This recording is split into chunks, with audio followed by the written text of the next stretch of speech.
Bonjour à toutes et à tous, je me présente, Marie-Catherine Mera, journaliste scientifique. J'ai le plaisir d'animer cette rencontre entre lycéens, lycéennes et chercheurs. Rencontre qui s'inscrit dans le projet Mon Monde numérique de demain, proposé par le Lions Club Clermont-Ferrand-Doyen en partenariat avec la DAC Académie de Clermont-Ferrand et l'association AstuScience, avec le soutien du Conseil régional d'Auvergne-Rhône-Alpes et Canopé. Nous voici donc réunis lycéens et chercheurs pour discuter d'intelligence artificielle. D'un côté, 4 lycéens auvergnats, le lycée Lafayette, le lycée Jean Zay, le lycée Pierre-Joël Bonté et le lycée Jeanne d'Arc. Des lycéens donc et de nombreuses questions, et de l'autre, pour leur répondre, 2 chercheurs, Vincent Barra du LIMOS, laboratoire de recherche en informatique, et Charles Baudon, chercheur en philosophie du numérique à l'université Paris 1 Panthéon-Sorbonne. Alors nous avons divisé cette rencontre en 7 thématiques, soit 7 capsules, et nous commençons tout de suite avec la première. Alors pour cette capsule intitulée Une IA autonome, point d'interrogation, le chercheur en informatique Vincent Barra et le philosophe Charles Baudon répondent aux questions d'élèves des lycées Jeanne d'Arc et Jean Zay. On commence avec Clément du lycée Jeanne d'Arc. Clément, la parole est à toi. Bonjour, merci de m'accueillir du coup dans cette réunion. Alors moi j'ai deux questions à poser. La première c'est qu'est-ce qu'on pourrait faire si une machine refuse de détruire une autre machine, si elle commence à devenir autonome et qu'on ne peut plus la maîtriser? Alors peut-être Charles Baudon pour commencer sur cette question. Oui, mais alors, en fait, il y a déjà un élément de réponse dans la question, c'est le mot refuse, refuser ou accepter. Euh, c'est déjà, en fait, faire un abus de langage que de dire que la machine puisse accepter ou refuser, parce que la machine n'a pas de volonté propre ou de libre arbitre. Ce que la machine fait, c'est ni plus ni moins que de suivre les commandes qu'on lui donne. Donc la question qu'il faudrait se poser, ça serait est-ce qu'un jour, on pourra arriver dans une situation telle où une requête qu'on lui demande rentre en contradiction avec une autre requête. Pour donner un exemple, tuer un être humain alors que une des lois qu'on a établies, une loi morale qu'on aurait imposée à la machine, serait de jamais blesser d'être humain, par exemple. Là, il y aurait une sorte de contradiction. Mais de son propre gré, la machine ne peut pas accepter ou refuser quoi que ce soit. Il y a toujours un humain qui a l'antécédent de ses décisions. Vincent Barra.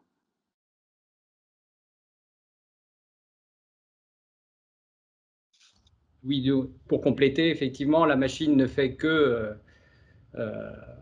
répondre aux ordres ou aux consignes ou aux commandes de celui qui l'a programmé. En revanche, dans la question qui est posée, c'est que faire si une machine refuse de détruire une autre machine parce qu'elle va avoir une réaction qui sera hors propos. Moi, je dirais plutôt, dans ces cas-là, c'est pas à la machine de détruire l'autre machine, c'est à l'homme de mettre la machine hors service. Et pas à la machine, à une autre machine d'aller détruire la machine. Alors Clément, tu avais une deuxième question, je crois. Ouais, ce serait que faire si une machine du coup prend conscience et se demande pourquoi obéir aux lois de la robotique et aux lois humaines. Alors peut-être à nouveau Charles Baudon sur cette question. Mais ma réponse sera un peu similaire à la précédente. C'est se demander, ça serait supposer déjà qu'elle a une conscience, si tant est qu'on puisse définir ce que ça veut dire avoir une conscience, et surtout, comment est-ce que la machine pourrait, ne serait-ce que avoir une volonté propre. Il faudrait vraiment, encore une fois, qu'il y ait la même situation, où il y ait une espèce de contradiction dans les lois logiques que la machine suit, qui fait qu'elle en viendrait à remettre en cause, du coup, le fondement logique des principes sur lesquels elle est construite. Mais encore ça c'est présupposer qu'il y a déjà une conscience dans la machine, ou qu'elle y est arrivée, mais qu'est-ce que ça veut dire s'éveiller à la conscience? Ça, c'est bien encore un mystère que la science n'élucide pas tout à fait. Alors on reviendra en effet sur cette question de la conscience, mais Vincent Barra, vous vouliez peut-être compléter? Oui, enfin, effectivement, hein, cette question de conscience, c'est une question, et cette question de capacité de réflexion, c'est une question qui est au centre des questionnements qu'on peut se poser autour de l'intelligence artificielle. Aujourd'hui, les algorithmes et les machines d'intelligence artificielle ne font que ce qu'on leur a appris de faire, le font sans doute peut-être différemment, le font peut-être un peu mieux sur certains aspects parce qu'elles embrassent beaucoup plus de données que ce qu'un homme ne peut embrasser, mais le fait est qu'elles ne sont pas douées d'intelligence au sens où on l'entend d'un point de vue humain.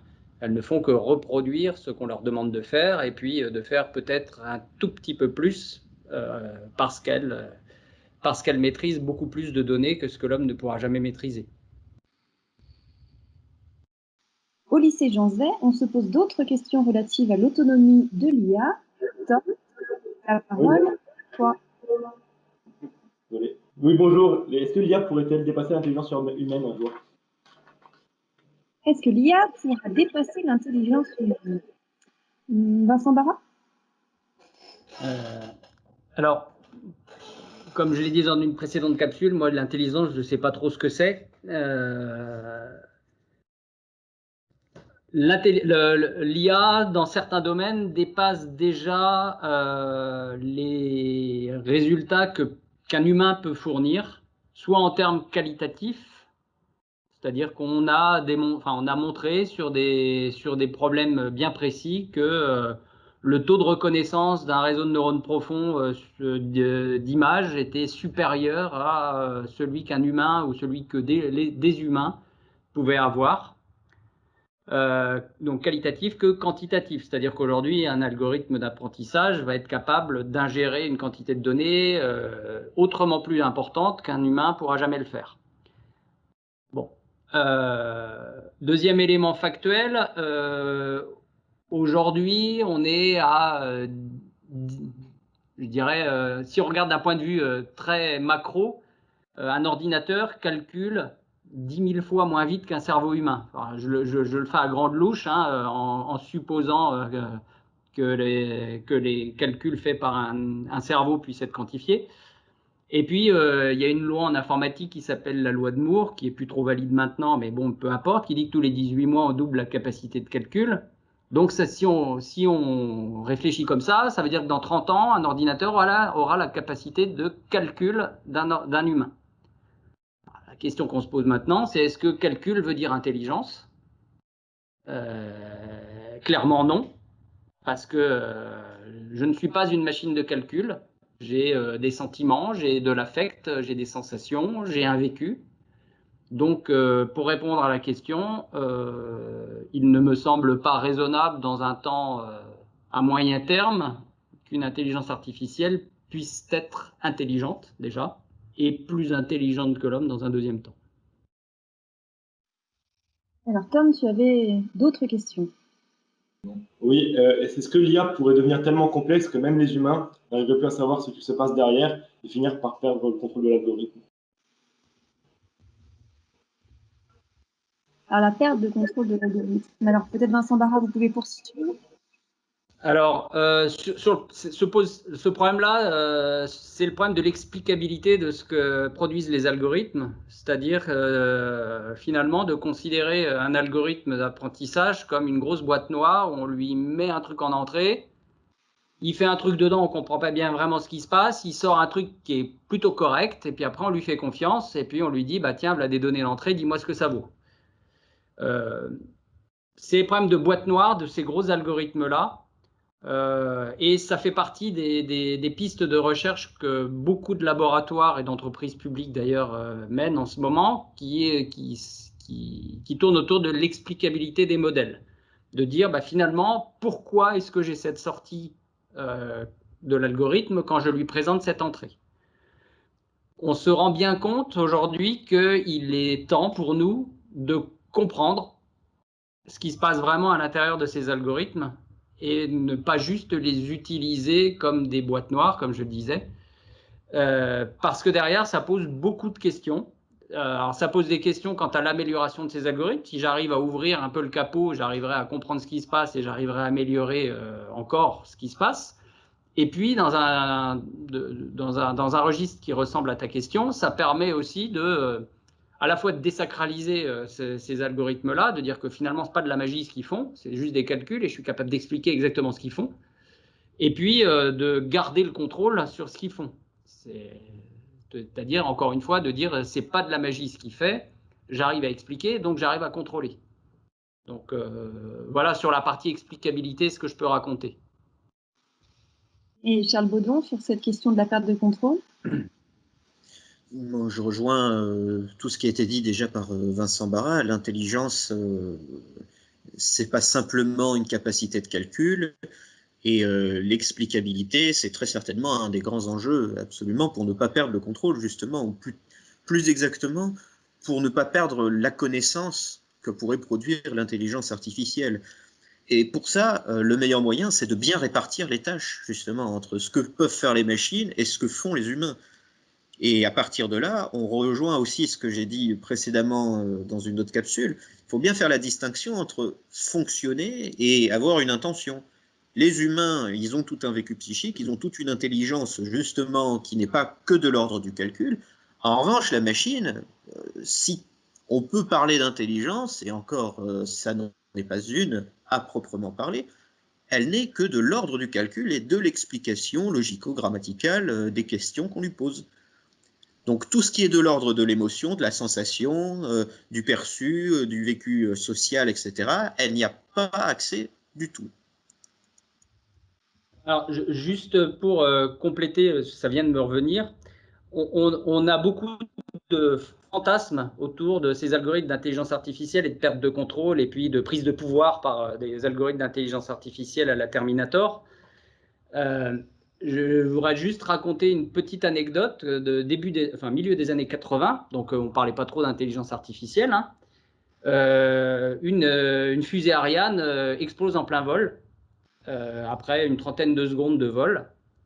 Et en fait, on se rend compte que si cette fusée a explosé, c'est pas parce qu'il y a eu un incident mécanique, c'est pas parce qu'il y a eu un éclair qui lui est arrivé dessus avec un orage, c'est parce que un algorithme qui n'est pas du tout un algorithme d'intelligence artificielle, qui est un algorithme complètement déterministe de calcul de paramètres de vol, eh bien, c'est un algorithme itératif, c'est-à-dire qui fonctionne, qui fait une boucle, qui calcule quelque chose avec une boucle.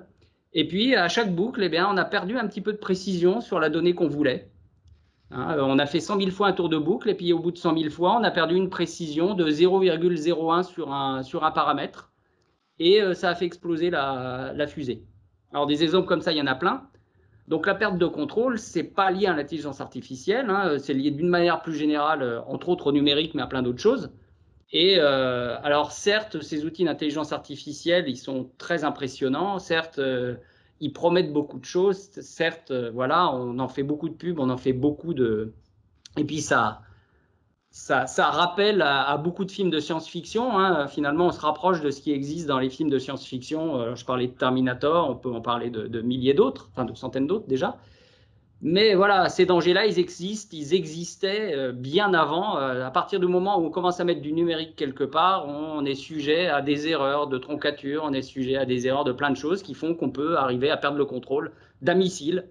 Pendant la guerre Iran-Irak, manque de bol, le missile a été lancé 1/100 de seconde après le moment où il aurait dû être lancé par la machine, et ce 1/100 de seconde a fait qu'il y a eu une déviation d'angle, et plutôt que d'aller taper dans les méchants, et ben, ça a été tapé dans les gentils. Donc les problèmes, ils existent à partir du moment où vous mettez un peu de numérique dedans. Et est-ce qu'on pourrait dire finalement que la perte de contrôle, c'est de l'erreur humaine?